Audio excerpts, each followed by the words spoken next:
So earlier this day, I saw a bunch of coconut cakes in the store and they almost got me. I was so tempted to buy one, even just a slice or maybe even like a frozen cake, Sara Lee.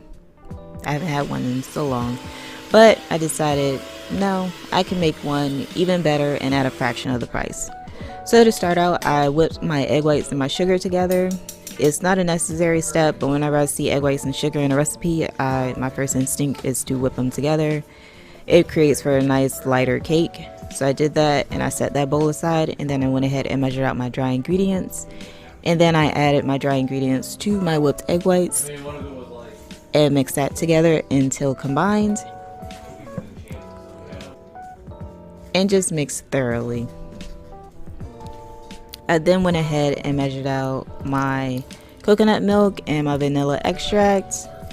I haven't had coconut cake in so long, but I feel like it's really a great summer cake. It's like a vacation. I don't know, it's like a vacation in a cake.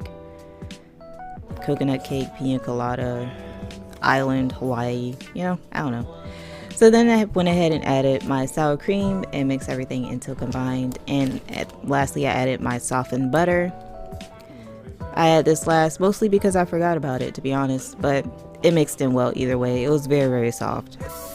So then I went ahead and prepped my pans. I made sure to add parchment paper to just fit the bottom of the pan so that it made for like easier removal.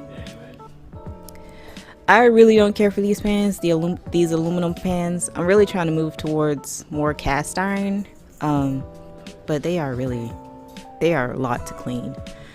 But eventually I'm going to move towards more cast iron. The aluminum, I don't like the way they cook, and yeah.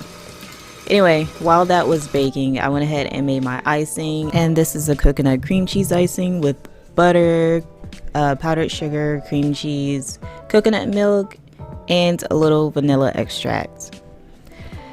So once my cake came out and it was cooled, I actually popped it in the freezer a little bit just to speed up the process. Then I went ahead and added my icing, and in between each layer I actually put my cake in the freezer just so it was firm enough.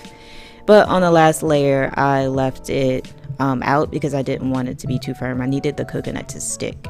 So I just went ahead and patted my sweetened coconut all around the cake, and voila.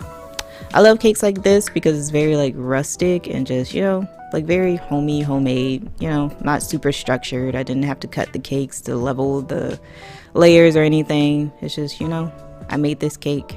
It's wonderful. Eat it. This cake turned out perfectly. It was super soft, super moist, and it was gone within a couple of days.